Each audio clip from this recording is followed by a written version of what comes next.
Olá, meu nome é Aline Luiza Schmidt, eu sou aluna do curso de Agronomia da Unijuí, cursando o 8º semestre.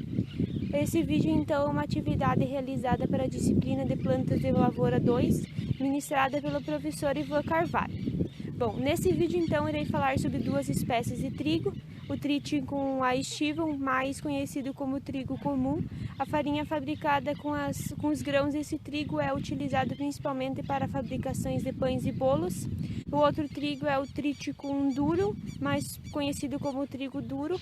A farinha fabricada com os grãos desse trigo, então, ela é destinada principalmente para a produção de massas e de biscoitos. Bom, o trigo, então, ele foi uma das primeiras plantas a serem domesticadas pelo homem e desde então ele vem sendo base para a alimentação da população humana. O grão de trigo ele é considerado um dos alimentos mais importantes na cesta básica brasileira, na forma de pães e dos seus derivados. A produção mundial de trigo atualmente gira em torno de 766 milhões de toneladas e o consumo mundial gira em torno de 83 kg por habitante por ano. Os países que se destacam com as maiores produtividades de trigo então são a China e a França, com uma produtividade média em torno de 4 toneladas e de 7 toneladas respectivamente. Já no Brasil, a região que se destaca com maiores produtividades de trigo são a região sul, dentro desses então o Paraná e o Rio Grande do Sul. Na última década, então, o cultivo do trigo ele sofreu mudanças significativas que proporcionaram um aumento representativo na produtividade e na qualidade exigidas pelas indústrias. Essas mudanças, então, só foram possíveis graças ao aumento no rendimento, a melhoria na arquitetura das plantas, a resistência aos estresses bióticos e abióticos, e também na melhoria da qualidade de panificação. Essas mudanças, então, só foram possíveis graças ao melhoramento genético, que obteve genótipos com excelentes características e boa adaptabilidade aos mais diversos meios. O sistema radicular do trigo, então, ele é formado por raízes seminais e pelas raízes secundárias ou coronais. As raízes seminais, então, elas se originam diretamente da semente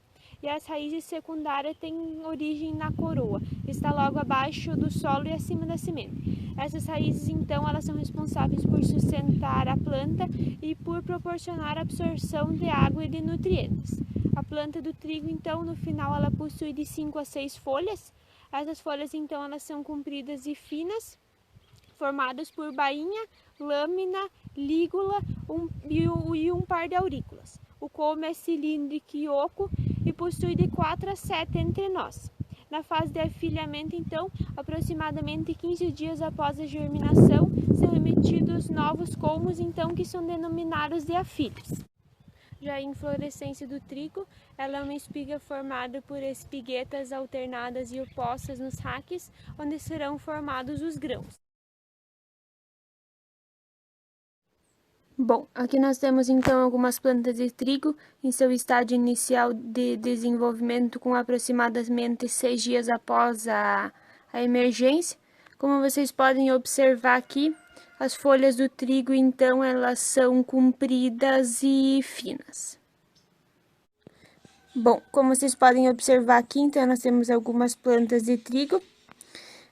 O sistema radicular do trigo, então, ele sai diretamente da semente, como vocês podem observar aqui. Essa outra planta aqui, a semente, então, está praticamente esgotada todas as reservas dela. Essa ao lado aqui também, como vocês podem ver, a semente está bem murchinha já.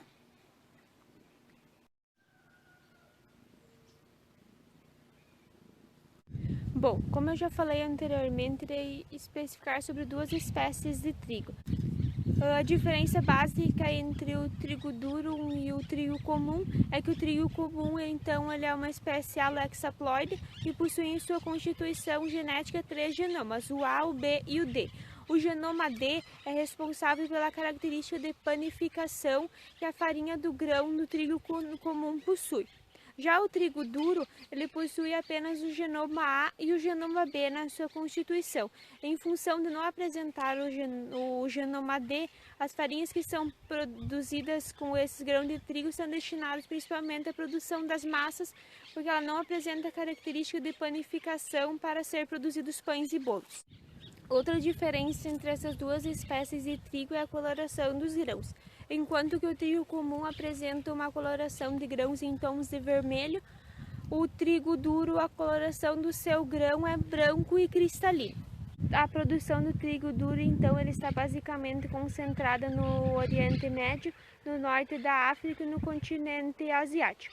O trigo mais produzido aqui no Brasil, então, é o trigo comum, pois ele se adapta muito bem às características da nossa região, ao contrário do trigo duro, que apresenta algumas características como a alta sensibilidade ao alumínio tóxico encontrado nos nossos solos, a suscetibilidade, então, aos agentes causadores da mancha angular e a alta sensibilidade do grão à germinação da espiga.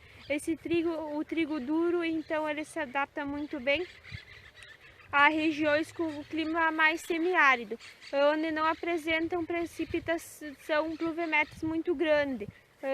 Então, com isso, não ocorre a germinação na espiga. A faixa ótima de temperatura de desenvolvimento da cultura do trigo, então, ela está em torno de 20 a 25 graus. Temperaturas que são superiores aos 25 graus, elas vão reduzir o período de formação dos tecidos e, como consequência, vai ter uma redução na sua produtividade. As temperaturas baixas em certos momentos do desenvolvimento dessa cultura, elas são favoráveis, porém o trigo ele é altamente sensível a geadas, principalmente no período de formação do grão.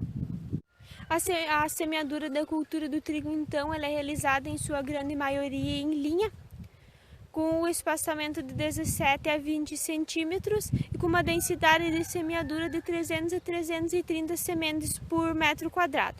A profundidade de semeadura, então, ela tem que ser de 2 a 5 centímetros, ela não pode ser superior a isso, porque senão ela vai causar problemas de germinação da semente pelo esgotamento de reserva da semente, pois ela é uma semente muito pequena. Para a adubação da cultura, então, se recomenda a aplicação na base de nitrogênio, fósforo e potássio. A quantidade de nitrogênio a ser aplicado é de 60 a 120 kg por hectare. Dentro desse se faz uma partição, onde são aplicados de 15 a 20 kg na base e o restante é aplicado em cobertura no período de perfilhamento. As cultivares de trigo duro, então, que tem no Brasil para ser cultivadas aqui são a IAC 1001, a IAC 1002 e a IAC 1003. Essas cultivares não são destinadas principalmente para o cultivo no estado de São Paulo. Aqui para o Brasil, então, existe uma gama muito grande de genótipos que são destinados para o cultivo aqui. Para o Rio Grande do Sul, então, podemos destacar as cultivares Tebil Ponteiro, a Tebil Sinuelo, a BRS Parrudo, a LG Oro, a BRS Marcante e a Tebil Toruque, que apresentam uma média de produtividade ótima para essa região. Entre as plantas daninhas, então, que acometem a cultura do trigo, principalmente, podemos destacar o azevém, a aveia preta, a aveia branca, o nabo ou a nabiça, a erva salsa, a flor roxa, a serralha, a silena e a gorga. O principal método de controle o mais utilizado nas lavouras de trigo, então, é o controle químico, uma dessecação pré-plantio para entrada com a cultura no limpo, o controle de pós-emergência com herbicida seletivo para a cultura do trigo. Já as principais pragas, então, que acometem a cultura do trigo são os afídeos ou os pulgões, as lagartas esfoliadoras e os corós. Esses insetos eles se tornam porta de entrada para as doenças no momento que eles causam danos nas folhas ou nos colmos ou nas raízes. O controle mais utilizado é o controle químico, ele pode ser aplicado no momento que estiver ocorrendo a incidência dessas pragas na lavoura. Bom, existem muitas doenças que acometem a cultura do trigo durante o seu ciclo de desenvolvimento. Essas doenças, então, elas vão causar prejuízos muito grandes na produtividade final da cultura. Entre elas, então, podemos citar o nanismo amarelo da cevada, o mosaico do trigo, o oídio, a ferrugem da folha, a mancha amarela e a giberela. Um dos métodos, então, que são mais eficientes no controle de doenças que acometem a cultura do trigo é através da aquisição de genótipos que são resistentes a elas e também com a utilização de controle químico, através dos tratamentos de semente ou das pulverizações realizadas na lavoura. A colheita do trigo, então, ela é uma etapa muito importante no processo de cultivo da cultura, pois é nesse momento que o produtor vai transformar o rendimento da sua lavoura em um capital. A colheita do trigo, então, em sua grande maioria, ela é realizada de maneira mecanizada com a utilização de colhedoras.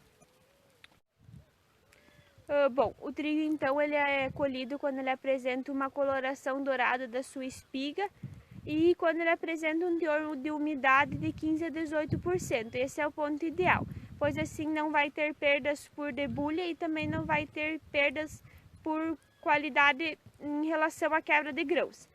Qualquer problema, então, que ocorre nas etapas finais de secagem e armazenamento do grão vai causar prejuízos que são irreversíveis, portanto, deve-se tomar o máximo de cuidado nas etapas finais.